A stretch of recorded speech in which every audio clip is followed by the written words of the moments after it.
PCC working president మాజీ MLA Jaggareddy హుటాహుటిన ఢిల్లీకి వెళ్లారు. ముఖ్యమంత్రి రేవంత్ రెడ్డితో ఆయన ప్రత్యేకంగా సమావేశమైన విషయం తెలిసిందే.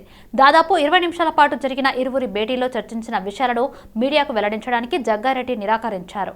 ఈ క్రమంలోనే ఆయన ఢిల్లీ వెళ్లడం పార్టీ వర్గాల్లో చర్చనీయాంశమైంది. జగ్గారెడ్డి ఎమ్మెల్సీ లేదంటే పీసీసీ అధ్యక్ష పదవి ఆశిస్తున్నట్లు సమాచారం. మరోవైపు మెదక్ ఎంపీగా తన కుమార్తె జయారెడ్డి లేదా సతీమణి సంగారెడ్డి డీసీసీ అధ్యక్షురాలు నిర్మల పోటీ చేస్తారనే ప్రచారం పార్టీ వర్గాల్లో జరుగుతుంది. ఆయన ఢిల్లీ పర్యటనలో ఈ అంశాలపై స్పష్టత వచ్చే అవకాశం ఉంది. ప్రభుత్వ పథకాలు క్షేత్రస్థాయికి చేరడంలో అధికారులు, ఉద్యోగుల పాత్ర కీలకమని తెలంగాణ జనసమితి పార్టీ అధ్యక్షుడు ఆచార్య కోదండరాం అన్నారు. హైదరాబాద్ ఎల్బీ స్టేడియంలో టీఎన్జీఓఎస్ హైదరాబాద్ జిల్లా స్పోర్ట్స్ మీట్ ను తెలంగాణ ఎన్జీఓ కేంద్ర సంఘం ప్రధాన కార్యదర్శి జగదీశ్వర్, హైదరాబాద్ జిల్లా అధ్యక్షుడు ముజీబ్తో కలిసి ఆయన ప్రారంభించారు. ఉద్యోగులు సమర్థంగా పనిచేస్తేనే పథకాలు పేదలకు అందుతాయని, తద్వారా ప్రభుత్వానికి మంచి పేరు వస్తుందన్నారు. అలాగే 4 గోడల మధ్య అనునిత్యం ఒత్తిడితో పనిచేసే ఉద్యోగులకు ఈ క్రీడలు మానసికంగా ఉల్లాసాన్ని కలిగిస్తాయని ఆచార్య కోదండరాం పేర్కొన్నారు. ప్రతిరోజు వ్యాయామం తప్పనిసరిగా అలవర్చుకోవాలని సూచించారు. హైదరాబాద్ తార్నాక డివిజన్ హనుమాన్ నగర్ లో చేపట్టిన సీసీ రోడ్డు పనులను బీఆర్ఎస్ కార్మిక విభాగ అధ్యక్షుడు మోతే శోభన్ రెడ్డితో కలిసి గ్రేటర్ హైదరాబాద్ నగర డిప్యూటీ మేయర్ మోతే శ్రీలత శోభన్ రెడ్డి పరిశీలించారు. అభివృద్ధి పనులలో కాంట్రాక్టర్లు నాణ్యత పాటించాలని డిప్యూటీ మేయర్ ఆదేశించారు. ప్రభుత్వ అధికారులు జరుగుతున్న పనులను, వాటి నాణ్యతను ఎప్పటికప్పుడు పర్యవేక్షించాలని జీహెచ్ఎంసీ అధికారులకు ఆదేశించారు. కాలనీ వాసులతో కలిసి అభివృద్ధి పనులను, వారి సమస్యలను అడిగి తెలుసుకున్నారు. తమ కుటుంబానికి న్యాయం చేయాలి అంటూ కొల్లాపూర్ నియోజకవర్గం గండ్రావుపల్లి గ్రామానికి చెందిన చిక్కేపల్లి నిర్మల కోరారు. కాంగ్రెస్ నాయకులు గండ్రావుపల్లి గ్రామ సర్పంచ్ చిన్నయ్య, ఎంపీటీసీ భర్త లక్ష్మణరావు పథకం ప్రకారం తన భర్త చిక్కేపల్లి మల్లేష్ ని డిసెంబర్ 29న హత్య చేయించారని ఆరోపించారు. కేసు నమోదు చేసుకున్న పెద్దకొత్తపల్లి పోలీసులు ఇంతవరకు నిందితులను అరెస్ట్ చేయలేదని ఆవేదన వ్యక్తం చేశారు. 3 రోజుల క్రితం రాష్ట్ర డీజీపీ రవికుమార్ గుప్తాను కలిసి తమ గోడు విన్నవించుకున్నామని చెప్పారు. గతంలో ఆర్మీలో పనిచేసే తన భర్త కాలుకు గాయం కావడం వల్ల ఉద్యోగం వదిలేశాడని, అప్పటి నుంచి గ్రామంలో బీఆర్ఎస్ పార్టీ తరపున చురుకుగా పాల్గొనేవాడని, అది చూసి కాంగ్రెస్ నాయకులు భూ వివాదంలో అన్యాయంగా తన భర్తను హత్య చేయించారని మండిపడ్డారు. ప్రభుత్వం వెంటనే స్పందించి నిందితులను కఠినంగా శిక్షించాలని, తన కుటుంబానికి న్యాయం చేయాలని కోరారు. నా భర్తను అంటే 6 నెలల కింది నుంచి అయినా సరే, అంటే యాదవుల సంఘానికి ప్రెసిడెంటు, ఆ ప్రెసిడెంట్ అయిన తర్వాత ఎక్కువ పగ పట్టిండ్రు అనమాట. ఆ పగ వలన గొర్రెల సంఘం యొక్క లిస్ట్ ఇవ్వని అడిగిండు సర్పంచ్ ఇంటికి వచ్చి. అంటే నా దగ్గర లేదు, నేను ఇవ్వను అని ముందలనే చెప్పేసిండు అనమాట. ఫోన్ చేసి కూడా అడిగిండు నాకు కావాలని సర్పంచ్. అడిగితే నా దగ్గర లేదు, వేరే సంఘములోనే ఉన్నాయి లిస్టు, నా దగ్గర ఉండవు, నేను ఇయ్యానని చెప్పిండు. తర్వాత అదొక పగ పెట్టుకున్నాడు. మళ్ళీ 2 నెలల క్రింద కాంగ్రెస్ తరఫున ధర్నా చేస్తుందిరా ఈ బీఆర్ఎస్లకు వ్యతిరేకంగా అని పిలిచిండు. పిలిస్తే నేను రాను సార్, మేము యాదవులం, మేమే చూసుకుంటాం, నీకు సంబంధం లేదని చెప్పిండు. ఇంట్లోనే నేను వింటుంటాను అనమాట, ఏది మాట్లాడేదైనా అట్లా చెప్పిండు.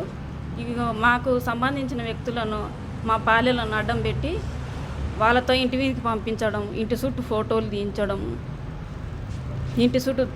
తీయించడం, భయపెట్టడం. నా భర్త గుడి దగ్గర ఉంటే కూడా వాళ్ళను పంపించి చుట్టుముట్టు తిరిగించడం, ఇలా చేసి నా దగ్గరకు వచ్చి చెప్తుంటే కంప్లైంట్ ఇవ్వని చెప్పిన. ఒకసారి ఛాయిస్ ఇచ్చినాం, గుడి చుట్టూ తిరుగుతుంటే వేరే వాళ్ళని కూడా అడిగింది ఇట్లా అడ్వైజ్, ఇవి ఒక్కసారి వదిలేం, మేము చెప్పుకుంటాంలే అన్నారు. మళ్ళీ నెక్స్ట్ డే వచ్చి ఇంటి చుట్టూ తిరుగుతున్నాడు, అతను తిరిగి ఫోటోలు తీస్తున్నాడు. అంటే ఇట్లా కాదు, వాళ్ళు ఏమో చేసేటట్లున్నారు, వెళ్ళి కేసు పెట్టామని చెప్పిన. వెళ్ళి కేసు పెట్టిండు ఈ నరేష్ గిరిల పైన. పెడితే నరేష్ ఆల్రెడీ తండ్రిని చంపిండు, జైలు శిక్షకు వెళ్లకుండా ఉన్నాడు. అదొక సపోర్టు, సర్పంచ్ వాళ్ళ అప్పటి రాజకీయాల సపోర్టు. ఈ గిరి అనే వ్యక్తికి ఆల్రెడీ 4 కేసులు ఉన్నాయి, కొట్టడం, గుడిసెలు అంటించడం, అన్నీ కిరాతకంగా ప్రవర్తించునని ఆల్రెడీ కేసులు ఉన్నాయి. బీసీ కులగణన వెంటనే చేపట్టాలని కోరుతూ గచ్చిబౌలి సెంట్రల్ యూనివర్సిటీ ప్రధాన గేటు ముందు ఆల్ ఇండియా ఓబీసీ అసోసియేషన్ ఆధ్వర్యంలో నిరాహార దీక్ష నిర్వహించారు. జనాభా దామాసా ప్రతిపాదికన చట్టసభల్లో సరైన ప్రాతినిధ్యం దక్కాలంటే కులగణన చేపట్టాలని డిమాండ్ చేశారు. బీసీ దళ్ జాతీయ అధ్యక్షుడు కుమారస్వామి కిరణ్ ఆధ్వర్యంలో నిర్వహించిన నిరాహార దీక్ష కార్యక్రమానికి వివిధ ప్రజా సంఘాల నాయకులు సంఘీభావం ప్రకటించారు. కేంద్ర ప్రభుత్వం కులగణన చేపట్టకపోతే రానున్న పార్లమెంటు ఎన్నికలలో తమ సత్తా ఏమిటో చూపిస్తామన్నారు. పార్లమెంట్లో బీసీ బిల్లు ప్రవేశపెట్టకపోతే బీజేపీ ఓటమికి కృషి చేస్తామని హామీ ఇచ్చారు. టెక్నికల్గా ఫీజబిలిటీ కాదనేసి డాక్టర్ లక్ష్మణ్ గారు అంటారు. ఇక్కడ బీజేపీ ఓబీసీ మోర్చా ఇది టెక్నికల్గా ఎందుకు వీలు కాదు, ఆల్రెడీ ఎన్సీబీసీ దగ్గర వాళ్ళ దగ్గర లిస్టులు ఉన్నాయి, బీసీ లిస్టులు ఉన్నాయి. ఆ బీసీ లిస్టులతో ఎంచక్కగా ఒక 2 కాలంలు పెట్టేస్తే చాలు. బీసీ కాలం, క్యాస్ట్ జాతి కాలం పెట్టేస్తే మొత్తం దీనితో సాల్వ్ అవుతుంది. ఇది చాలా 2018లో అప్పటి హోమ్ మినిస్టర్ రాజ్నాథ్ సింగ్ గారు స్వయంగా ప్రకటించారు కులగణనలో బీసీ కులగణన చేస్తామనేసి. మేము కూడా చెప్తున్నాం. తర్వాత 2019 ఎలక్షన్ తర్వాత యూటర్న్ తీసుకున్నారు. ఎందుకు తీసుకున్నారని ఇప్పుడు దాకా కూడా స్టార్ట్ చేయకపోవడం మోడీ గారికి మా విజ్ఞప్తి, మా డిమాండ్ ఒకటే, కులగణనని ఖచ్చితంగా చేయాలి. నెక్స్ట్ కులగణన కనుక చేయకపోతే కనుక ఈ సత్యాగ్రహ పోరాటం ఏదైతే ఉందో అది నాన్ కోఆపరేషన్ మూమెంట్గా టర్న్ అవుట్ అయ్యి మొత్తానికి మా సెన్సెస్ని కులగణన సెన్సెస్ చేయకపోతే కనుక బాయ్కాట్ చేసే దాకా తీసుకురావద్దండి. పీస్ఫుల్గా ఈ మూమెంట్ని మీరు అర్థం చేసుకొని దీన్ని వెంటనే కులగణన చేపట్టాలని కోరుతూ చాలా బాధాకరమని తెలియజేస్తున్నాను. ఎప్పుడైతే కులగణన అంశం తీసుకొస్తారో చేస్తారో, మీరు లెక్కలు చేస్తారో, ఆ రోజు మాత్రమే కులాల మధ్యన ఉన్న అంతరాయాలను తొలగించడానికి కావచ్చు, ఆ కులాల స్థితిగతులు, ఆ కులాలలో ఉన్న విద్య కావచ్చు, ఉద్యోగం కావచ్చు, రాజకీయ సామాజిక స్థితిగతులు తెలుస్తాయి. దాని ఆధారంగా ఎక్కడైతే ఏ కులాలకైతే రిజర్వేషన్లు అందుతలేవో వారికి ఏ విధంగా అందేయవచ్చు, అంతేకాకుండా సంక్షేమ పథకాలు ఏ విధంగా వారికి అందజేయాలో ఒక ప్రణాళికలు అనేది ఏర్పాటు చేయడానికి ప్రభుత్వానికి కూడా ఈజీగా ఉంటాయని తెలియజేస్తారు. టీఎస్పీఎస్సీ రాజీనామాలకు గవర్నర్ తమిళిసై ఆమోదం తెలిపింది. నెల రోజుల తర్వాత గవర్నర్ రాజీనామాలకు ఆమోదం తెలిపింది. టీఎస్పీఎస్సీ తప్పిదాలను గత ప్రభుత్వం కప్పిపుచ్చిందని పలు ఆరోపణలు వచ్చిన నేపథ్యంలో చైర్మన్, బోర్డు సమస్యలు, తెలంగాణలో కొత్త సర్కారు కొలువుదీరిన వెంటనే తమ రాజీనామా లేఖను గవర్నర్కు సమర్పించారు. చైర్మన్ లేకపోవడంతో ఉద్యోగాల భర్తీపై ఎలాంటి నిర్ణయం తీసుకోలేకపోతున్నామని ప్రభుత్వం తెలపడంతో గవర్నర్ రాజీనామాలకు ఆమోదం తెలిపారు. TSPSC chairman Janardhan Reddy December 12న తన రాజీనామా లేఖను రాజ్భవన్లో అందజేశారు. జనార్దన్ రెడ్డి రాజీనామాను అందుకున్న గవర్నర్ తమిళిసై ఇప్పటి వరకు ఎటువంటి నిర్ణయం తీసుకోలేదు. ఈ క్రమంలో త్వరగా టీఎస్పీఎస్సీ చైర్మన్ రాజీనామాను ఆమోదంపై నిర్ణయం తీసుకోవాలని గవర్నర్ కొందరు లేఖలు రాయడంతో తమిళిసై ఆమోదం తెలిపారు. మేడారం జాతరకు అన్ని ఏర్పాట్లు ఈ నెల 28వ తేదీ వరకు పూర్తవుతాయని రవాణా, బీసీ సంక్షేమ శాఖ మంత్రి పొన్నం ప్రభాకర్ వెల్లడించారు. హైదరాబాద్ ఎంసీహెచ్ఆర్డీలో మేడారం సమ్మక్క సారక్క జాతరపై మంత్రులు సమీక్ష సమావేశం ఏర్పాటు చేశారు. మేడారం జాతరకు గతంలో పనిచేసిన అధికారులకు ట్రాఫిక్ జామ్, రూట్ క్లియరెన్స్ కోసం నోడల్ ఆఫీసర్కు బాధ్యతలు అప్పగిస్తున్నామని పేర్కొన్నారు. జాతరకు 1.5 కోటి మంది భక్తులు వచ్చే అవకాశం ఉందన్నారు. ఈసారి 6,000 బస్సులు నడిపించడానికి ఆర్టీసీ ప్రణాళికలు రచించిందని మంత్రి తెలిపారు.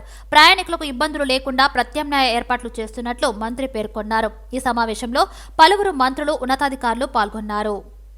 సంగారెడ్డి జిల్లా పడ్నంచెరు వ్యవసాయ మార్కెట్ కమిటీ పాలకవర్గం ఆధ్వర్యంలో నిర్వహిస్తున్న స్టడీ టూర్లో భాగంగా మొదటి రోజు కర్ణాటక రాష్ట్రంలోని చిక్బల్లాపూర్ వ్యవసాయ మార్కెట్ను ఎమ్మెల్యే గూడెం మహిపాల్ రెడ్డి, వ్యవసాయ market committee chairman Vijay Kumar ఆధ్వర్యంలోని బృందం పరిశీలించింది. ఈ సందర్భంగా మార్కెట్ కమిటీ పాలకవర్గం అధికారులతో సమావేశమై మార్కెట్లో చేపడుతున్న విధి విధానాలు, సంస్కరణలపై అడిగి తెలుసుకున్నారు. ఆంధ్రలో పనిచేస్తున్న తెలంగాణ ప్రాంత ప్రభుత్వ ఉద్యోగులను తిరిగి రాష్ట్రానికి తీసుకురావాలని BC political JAC chairman Rachala Yugender Goud రాష్ట్ర ప్రభుత్వాన్ని విజ్ఞప్తి చేశారు. అక్కడి ప్రభుత్వం తెలంగాణ రాష్ట్రానికి వెళ్లేందుకు క్లియరెన్స్ ఇచ్చిన గత బీఆర్ఎస్ ప్రభుత్వం 636 మంది ఉద్యోగులను స్వరాష్ట్రానికి తీసుకురాకుండా నిర్లక్ష్యం చేసిందన్నారు. గత 10 ఏళ్లుగా కుటుంబానికి దూరంగా ఆంధ్రలో పనిచేస్తున్న ఉద్యోగుల విషయంలో ముఖ్యమంత్రి రేవంత్ రెడ్డి చొరవ చూపాలని కోరారు. అదేవిధంగా గత బీఆర్ఎస్ ప్రభుత్వంలో ఎక్సైజ్ శాఖలో జరిగిన అక్రమ బదిలీలపై విచారణ చేపట్టాలని విజ్ఞప్తి చేశారు. ఎక్సైజ్ శాఖలో సాధారణ బదిలీలు, ప్రమోషన్లు గత 5 ఏళ్లుగా జరగలేదని, పైరవీల ద్వారానే బదిలీలు, ప్రమోషన్లు జరిగాయని ఆరోపించారు. అప్పటి ఎక్సైజ్ శాఖ మంత్రి శ్రీనివాస్ గౌడ్ ఆయనకు అనుకూలంగా ఉన్న వారికే ప్రమోషన్లు, కోరిన చోట బదిలీలు చేశారని పేర్కొన్నారు. జూబ్లీహిల్స్లోని టానిక్ లిక్కర్ మార్ట్ గత ప్రభుత్వం స్పెషల్ జీవో ఇచ్చి 5 ఏళ్ల వరకు టెండర్ అనుమతి ఇచ్చారన్నారు. ఆ షాపు రాజ్యసభ సభ్యుడు సంతోష్ రావు బినామీ అయిన అనిత్ రెడ్డి నడుపుతున్నారని తెలిపారు. ఈ అంశాలపై ఎక్సైజ్ శాఖ కమిషనర్, ప్రిన్సిపల్ సెక్రటరీ మంత్రి జూపల్లి కృష్ణారావుకు ఆధారాలతో సహా ఫిర్యాదు చేసినట్లు వివరించారు. వీటిపై రాష్ట్ర ప్రభుత్వం సమగ్ర విచారణ జరపాలని రాచాల విజ్ఞప్తి చేశారు. ఎన్నికల ముందు జరిగిన అక్రమ బదిలీలపైన, ప్రమోషన్లపైన ఎంక్వైరీ చేసి బాధ్యులపైన చర్యలు తీసుకొని డిపార్ట్మెంట్లో ఉన్న ప్రతి ఒక్కరు కూడా సాధారణ బదిలీల కింద చేపట్టి వారికి న్యాయం చేయాలని ప్రభుత్వానికి విజ్ఞప్తి చేస్తూ ఉన్నాం. అదేవిధంగా గతంలో 636 మంది తెలంగాణకు రావాలని చెప్పి ఏపీలో పనిచేస్తున్న ఉద్యోగులు, అంటే ఇంతకుముందు ఉమ్మడి రాష్ట్రంలో అక్కడ పోస్టింగ్ ఇచ్చారు. అప్పుడు వారు తెలంగాణకు చెందినవారు. ఇక్కడికి రావాలని దాదాపు 636 మంది దరఖాస్తు చేస్తున్నారు. మళ్ళీ అక్కడ సీఎం క్లియరెన్స్ ఇచ్చినా కూడా అప్పటి సీఎం కేసీఆర్ గారు వాళ్ళని తీసుకోకుండా నిర్లక్ష్యం చేశారు, వాళ్ళని ఇబ్బంది గురి చేశారు. మరి ఆ సందర్భంలో ఒక వ్యక్తికి మాత్రం అక్రమంగా స్పౌజ్ కోటా కింద ఇక్కడ తీసుకురావడం జరిగింది. కె వాసుదేవరావు అని ఎస్హెచ్ఓ చేస్తూ ఉన్నాడండి కృష్ణా జిల్లాలో. మరి అతను సంవత్సరన్నర కింద తెలంగాణ తెచ్చారు స్పౌజ్ కేసు అంటే ఇక్కడ కూడా భార్యాభర్తలు ఇద్దరు ప్రభుత్వ ఉద్యోగులు అయితే స్పౌజ్ కేసు అది ఎక్కడ ప్రపంచంలో లేని ఒక వింత. ఆమె ప్రైవేట్ ఎంప్లాయీ చేస్తున్నా కూడా స్పౌజ్ కేసు కింద తీసుకొచ్చారు. మళ్ళీ ఎట్లా సాధ్యమైంది అంటే డబ్బులు ఇస్తేనేమో మీకు తీసుకొస్తారు, డబ్బులు లేని వాళ్ళను మాత్రము అక్కడనే పెట్టినటువంటి పరిస్థితి అప్పుడు చూసినాం మనం. అదేవిధంగా దాదాపు ఇక్కడ తెలంగాణలో అన్ని వైన్ షాపులకు టెండర్లు ఇచ్చినటువంటి అప్పటి రాష్ట్ర ప్రభుత్వం మళ్ళీ జూబ్లీ హిల్స్ రోడ్ నెంబర్ 36 అనే దానికి మాత్రం ఎలాంటి టెండర్ ఇవ్వకుండా వారికి కేటాయించింది. స్పెషల్ జీవో ఇచ్చి 5 ఏళ్లకు. ఎందుకంటే అది సంతోష్ రావు గారు, రాజ్యసభ సభ్యులు సంతోష్ రావు గారి బంధువు బినామీ అనిత్ రెడ్డి గారు బంధువు బినామీ. మరి 5 సంవత్సరాలకు ఎట్లా ఇచ్చింది ఆ ప్రభుత్వం? 5 ఏళ్ల తర్వాత మళ్ళీ పొడిగించింది. మామూలుగానేమో ఈరోజు రెవెన్యూ కోసము సంవత్సరానికి 2 సంవత్సరాలకు టెండర్లు పిలిచే ప్రభుత్వము దాదాపు అక్కడ 1000 దరఖాస్తులు వస్తాయి కదా, 1,00,000 2,00,000 కదా ఒక దరఖాస్తుకు, మళ్ళీ ఎంత రెవెన్యూ వస్తుండే అవంతా పోయింది. ఇంకోటి క్రీడాకారులను ప్రోత్సహిస్తూ వారిని మరింత ఉన్నత శిఖరాలకు చేర్చడమే లక్ష్యంగా పనిచేయాలని మెదక్ కాంగ్రెస్ ఎమ్మెల్యే మైనంపల్లి రోహిత్ అన్నారు.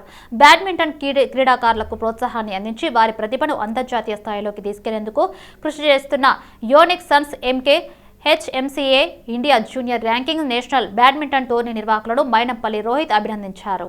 3 రోజుల పాటు జరిగిన టోర్నీ నేటితో ముగిసింది. సికింద్రాబాద్లోని ఆర్ఆర్సీ వేదికగా జరిగిన ఈ టోర్నీ అండర్-19 ఉమెన్ సింగిల్స్ ఫైనల్లో అలీషా నాయక్ పై సూర్య షరిష్మా 11-21, 21-8, 21-18 గెలిచి టైటిల్ సాధించింది.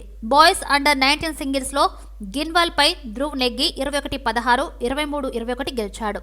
మిక్స్డ్ డబుల్స్ విన్నర్ గా మిథిలేష్ రేషికా విన్నర్ గా నిలిచారు. బాయ్స్ డబుల్స్ విన్నర్ గా ఆడి ఆరోరా ఆర్షా మహమ్మద్ విజయాలు సాధించారు. ఈ కార్యక్రమంలో ఇంటర్నేషనల్ బ్యాడ్మింటన్ క్రీడాకారుని సిక్కిరెడ్డి, అర్జున్ రెడ్డి, మెదక్ జిల్లా చైర్మన్ పిసిఎస్ రావు, రంగారెడ్డి జిల్లా బ్యాడ్మింటన్ అసోసియేషన్ ప్రధాన కార్యదర్శి శ్రీనివాసరావు, బ్యాడ్ జాయింట్ సెక్రటరీ యువిఎన్ బాబు తదితరులు పాల్గొన్నారు. క్రీడాకారులందరూ విజయస్ఫూర్తితో ఉండాలని ఆయన అన్నారు. గెలుపు ఓటములను స్ఫూర్తిగా తీసుకోవాలని తెలిపారు. వేదికను అలంకరించిన పెద్దలకి, ఇవాళ ఇక్కడికి వచ్చి మరి ఎన్నో రాష్ట్రాలకి మరి గెలిచిన వాళ్ళకందరూ కూడా మనస్ఫూర్తిగా హృదయపూర్వకంగా ధన్యవాదాలు తెలియజేసుకుంటూ, అదేవిధంగా మరి ఎవరైతే రన్నర్స్ ఉన్నారో మీరు ఎవరు కూడా బాధపడరు, అందరూ కూడా మరి స్పోర్ట్స్మెన్ స్పిరిట్లో తీసుకొని ఇంకా ఎన్నెన్నో ఇట్లాంటి టోర్నమెంట్స్ ఆడి మరి అందరంత స్థాయికి ఎదగాలని చెప్పి మరి మనస్ఫూర్తిగా కోరుకుంటూ ఉన్నారు. అదేవిధంగా మరి ప్రత్యేకంగా మరి బ్యాడ్మింటన్ అసోసియేషన్ ఆఫ్ తెలంగాణకి, అదేవిధంగా మరి వికాస్ హర్షా గారికి, మరి మా అర్జున్ అన్నకి, మా పేరు పేరుగా మనస్ఫూర్తిగా హృదయపూర్వకంగా మరి ధన్యవాదాలు తెలియజేసుకుంటూ థ్యాంక్ యూ. మరి ఇదే విధంగా టోర్నమెంట్లు ఎన్నెన్నో మరి కండక్ట్ చేసుకుంటూ మీరు కూడా ఎవరికి అందరంత స్థాయికి ఎదగాలని చెప్పి మరి మనస్ఫూర్తిగా మరి కోరుకుంటూ thank you very much. Medchal జిల్లా కీసర ఔటర్ రింగ్ రోడ్డు వద్ద లారీ డ్రైవర్లు కేంద్ర ప్రభుత్వం తీసుకొచ్చిన హిట్ అండ్ రన్ చట్టంకి నిరసనగా ధర్నా చేపట్టారు. ఈ నిరసన కారణంగా ఔటర్ రింగ్ రోడ్లో కిలోమీటర్ మేర వాహనాలు నిలిచిపోయాయి. ప్రధానమంత్రి ఇటీవల తీసుకొచ్చిన హిట్ అండ్ రన్ తో డ్రైవర్లకు చాలా ఇబ్బంది కలుగుతుందని డ్రైవర్లు ఆగ్రహం వ్యక్తం చేశారు. లారీ డ్రైవింగ్ చేసుకుని కుటుంబాన్ని పోషించుకునే తమకు దీనివల్ల చాలా నష్టం జరుగుతుందని ఆవేదన వ్యక్తం చేశారు. లారీకి ఫిట్నెస్, ఇన్సూరెన్స్ కాగితాలు సరిగ్గా ఉన్నాయా లేవా అని చూడాలి, కానీ తమలాంటి పేద కుటుంబానికి చెందిన లారీ డ్రైవర్లను ఇబ్బంది పెట్టడం సరికాదని దుయ్యబడ్డారు. సమాచారం మేరకు అక్కడకు చేరుకున్న పోలీసులు లారీ డ్రైవర్లను అక్కడి నుంచి తరలించిన ట్రాఫిక్ క్లియర్ చేశారు. ఢిల్లీ నోయిడాలో జరిగిన అందాల పోటీలలో సౌత్ జోన్ క్రౌన్లో హైదరాబాద్కు చెందిన శ్రావ్య చిల్లను వరించింది. Mrs India queen of hearts beauty పోటీలలో పాల్గొని తాను సౌత్ ఇండియా క్రౌన్తో పాటు Mrs fit, Mrs perfect body 2024 వంటి 2 సబ్ టైటిల్ని కూడా సాధించారని విజేత శ్రావ్య చిల్ల తెలిపారు. 5 రాష్ట్రాల సౌత్ జోన్ కిరీటం తనను వరించడం సంతోషకరమన్నారు. తాను టైటిల్ పొందేందుకు విశేషంగా శ్రమించానన్నారు. అందరూ ఫిట్ గా ఉండాలి, పెళ్లికి ముందు కానీ పెళ్లి తర్వాత కానీ ఫిట్నెస్ పై దృష్టి పెట్టాలని సూచిస్తున్న అందాల రాణి మిసెస్ శ్రావ్య చిల్లాతో మా ప్రతినిధి సత్యం ఫేస్ టు ఫేస్. పోటీలు ఏవైనా పర్వాలేదు, అందాల పోటీలు కానీ, ఆటలు కానీ, పాటలు కానీ ఏ దాంట్లో అయినా కూడా తెలంగాణ రాష్ట్రం నుంచి మహిళలకు కొదవలేదు. హైదరాబాద్కు చెందిన శ్రావ్య ఢిల్లీలోని నోయిడాలో అందాల పోటీలో పాల్గొని మిస్ సౌత్ ఇండియాగా టైటిల్ గెలుచుకోవడం జరిగింది. వారితో మాట్లాడే ప్రయత్నం చేద్దాం మనం. చెప్పండి మేడం, మీరు ఏ విధంగా మీ ఫిట్నెస్ను తర్వాత ఏ విధంగా ఫీల్ అవుతున్నారు మొట్టమొదటిగా మీరు ఈ క్రౌడ్ సాధించడం? నేను చాలా ఆనందంగా ఫీల్ అవుతున్నానండి. ఈ మిసెస్ ఇండియా క్వీన్ ఆఫ్ హార్ట్స్లో పార్టిసిపేట్ చేసి 36 మెంబర్స్లో గల నాకు సౌత్ జోనల్ క్రౌన్ వచ్చింది. సో నేను నిజంగా చాలా గర్వపడుతున్నాను, ఆనందపడుతున్నాను ఇది సాధించినందుకు. అండ్ దీనికోసం నేను చాలా ప్రిపేర్ అయ్యాను. ఆల్మోస్ట్ 6 మంత్స్గా నేను ఫిట్నెస్ పరంగా నేను ప్రిపేర్ చేసుకున్నాను. పైగా Mrs India queen of hearts వాళ్ళు చాలా సెషన్స్ కండక్ట్ చేశారు ఆన్లైన్లో. దానిలో వాళ్ళు ర్యాంప్ వాక్ ఎలా చేయాలి, Q&A సెషన్స్ ఎలాగా ఆన్సర్ చేయాలి, ఇంట్రొడక్షన్ ఎలా ఆన్సర్ చేయాలి, టాలెంట్ రౌండ్లో ఎలాంటి టాలెంట్స్ని మనం పర్ఫామ్ చేయగలచ్చు, ఎన్ని సెకండ్స్ పర్ఫామ్ చేయాలి, ఇవన్నీ డీటెయిల్స్ వాళ్ళు almost every alternate day 1 hour session పెట్టి మాకు చెప్పారండి. ఇవన్నీ వాళ్ళ ద్వారా కాకుండా నేను పర్సనల్గా నేను డైట్ మెయింటైన్ చేశాను. అండ్ ఎవ్రీడే 2 hours నేను వర్కౌట్ చేశాను. అండ్ నాకు దీనికి కూడా నా ఫ్రెండ్స్, నా ఫ్యామిలీ, ఇంకా జిమ్లో నా ట్రైనర్స్ అందరూ నాకు చాలా సపోర్ట్ చేశారండి. అంటే మీరు ఎంతకాలం ఈ ట్రైనింగ్ తీసుకున్నారు, ఎవరితో శిక్షణ పొందారు, మీకు శిక్షణలో ఎలాంటి అనుభవం? నేను ఈ బ్యూటీ ప్యాజెంట్ అనేది అక్టోబర్లో వెళ్దామని డిసైడ్ అయ్యానండి. అక్టోబర్లో డిసైడ్ అయినప్పటి నుంచి MIQH వాళ్ళు సెషన్స్ తీసుకున్నారు, ఆన్లైన్ సెషన్స్.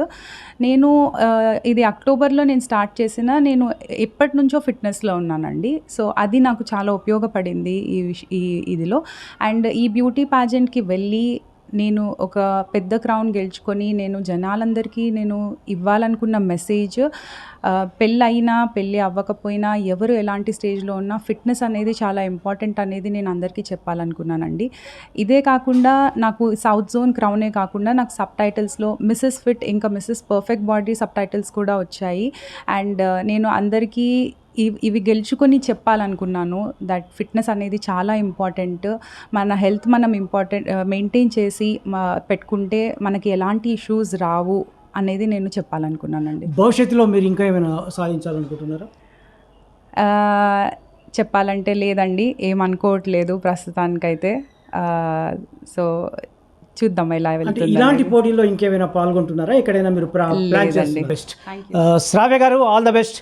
ఈరోజు మన సౌత్ ఇండియాలోనే 36 మంది పాల్గొన్నప్పటికీ కూడా ఢిల్లీలోని నోయిడాలో జరిగిన ఈ అందాల పోటీలలో నుంచి మొదటి బహుమతి పొందడమే కాకుండా సౌత్ ఇండియా నుండి ఏకైక మహిళగా తాను ఎన్నిక కావడం గర్వకారణంగా ఉందంటున్నారు. అలాగే తాను ఒక అందాల పోటీలోనే కాకుండా ఫిట్నెస్ పరంగా కూడా తనకు అవార్డు ఇవ్వడం జరిగిందంటున్నారు. మహిళలు వయసుతో నిమిత్తం లేకుండా పెళ్ళైన తర్వాత కూడా ఏదైనా సాధించవచ్చని తాను నిరూపించానంటున్నారు. భవిష్యత్తులో మరిన్ని అవార్డ్స్ పొందాలని చెప్పేసి ఆశిద్దాం. Over to studio. Hit and run చట్టాన్ని కేంద్ర ప్రభుత్వం రద్దు చేయాలని మేడ్చల్ జిల్లా షామీర్పేట మండలంలోని మజీద్పూర్ చౌరస్తాలో డ్రైవర్లు ధర్నాకు దిగారు. డ్రైవర్లపై కేంద్ర ప్రభుత్వం హిట్ అండ్ రన్ పేరుతో విధించిన 7 లక్షల రూపాయల జరిమానా, 10 సంవత్సరాల జైలు శిక్షను వెంటనే రద్దు చేయాలని, తమ సమస్యలు పరిష్కరించాలని డ్రైవర్ యూనియన్ సభ్యులు డిమాండ్ చేశారు.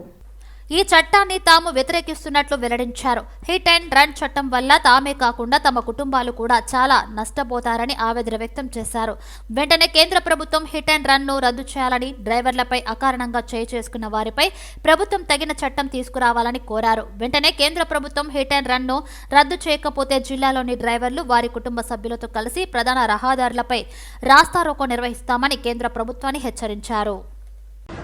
अभी क्या ये जो अमित शाह जो कानून जो लेके आए ना, वो कानून के हम जो खिलाफ है, अगर से ड्राइवर एक्सीडेंट करता उसको पब्लिक तक नहीं पहुंचाते, पुलिस स्टेशन तक नहीं पहुंचाते बोले तो अपने के अमित शाह को हमारी गारंटी लेना चाहिए कि अपने क्या हमारे को पब्लिक ना मारे, हमको ना ये करे, इसकी गारंटी अगर लेते होंगे तो ड्राइवर अगर एक्सीडेंट करता होगा तो पुलिस स्टेशन तक हम लोग उसको पहुंचाएंगे, हॉस्पिटल तक हम उसको पहुंचाएंगे।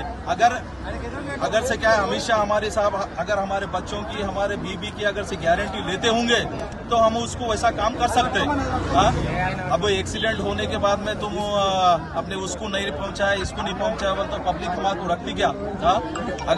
अगर हमारी గ్యారంటీ అగర్ అమిత్ షా లేతే హోంగే ఎక్కడెక్కడి నుంచో మీకు కావాల్సిన సరుకులు మేము చేరవేస్తున్నాము. మీరు తినే తిండి, మీరు కట్టే బట్ట, మీరు తొడిగే చెప్పులు మేము తెచ్చే ఈ డ్రైవర్ అన్నలో తీసుకొస్తేనే మీ అందరికి 5 ఏళ్ళు నోట్లో పోతున్నాయి. మా డ్రైవర్ వెనకనే కూర్చుండేటోడు మీ లీడర్. మీరు మీ బండి తోలే వాళ్ళు కూడా మా డ్రైవర్లే. ఒక్కసారి ఈ చట్టం గురించి ఒకసారి మీరు ఆలోచించి మా పైన పెట్టిన ఈ చట్టాన్ని వెంటనే వెనక్కి తీసుకోవాలని మేము డ్రైవర్లు అందరం కలిసి మీకు విజ్ఞప్తి చేస్తున్నాము. అదేవిధంగా బీజేపీ పార్టీలో ఉన్న ఎంపీలందరికీ విజ్ఞప్తి చేస్తున్నాము. మీరు మరొకసారి పునరాలోచించుకొని ఈ డ్రైవర్ల పైన పెట్టిన ఈ కాలా కానూన్ ఎత్తివేసి మాకు మేలు చేయాలని మేము అందరం కోరుకుంటున్నాము. తర్వాత ఈ రోజు యాక్సిడెంట్ అయితే 10 లక్షల 7 లక్షల రూపాయలు 10 ఏళ్ళు జైలు అంటున్నారు. ఒక డ్రైవర్ని మహబూబ్ నగర్ లో జడ్చర్లలో కొట్టి చంపేసిరు సార్. మరి ఆ డ్రైవర్ కి ఏం భద్రత కల్పిస్తున్నారు మీరు? రాజస్థాన్ నుండి హైదరాబాద్ కు హెరాయిన్ తరలిస్తున్న 2 నిందితులను ఎస్ఓటీ ఎల్బీ నగర్ పోలీసులు సహాయంతో హయత్ నగర్ పోలీసులు అరెస్ట్ చేశారు. బీ ఫార్మసీ 2వ సంవత్సరం చదువుతున్న అశోక్ కుమార్ రాజస్థాన్ నివాసి హైదరాబాద్ లోని లంగర్ హౌస్ లో తన సోదరుడితో నివసిస్తున్నాడు. ఇద్దరు కలిసి రాజస్థాన్ నుండి డ్రగ్స్ తక్కువ ధరకు కొనుగోలు చేసి హైదరాబాద్ లో విక్రయిస్తున్నట్లు రాచకొండ సిపి సుధీర్ బాబు తెలిపారు. డ్రగ్స్ అలవాటు చేసుకున్న యువత డ్రగ్స్ బారిన పడి రానున్న రోజుల్లో డ్రగ్స్ పెడలర్లుగా మారుతున్నారన్నారు. డ్రగ్స్ అందచేయడానికి అనేక ప్రైవేట్ ట్రాన్స్పోర్ట్ వ్యవస్థలను వాడి కస్టర్లకు అందజేస్తున్నారని సుధీర్ బాబు తెలిపారు. నిందితుడు అశోక్ తో పాటు మైనర్ ను అరెస్ట్ చేసినట్లు చెప్పారు.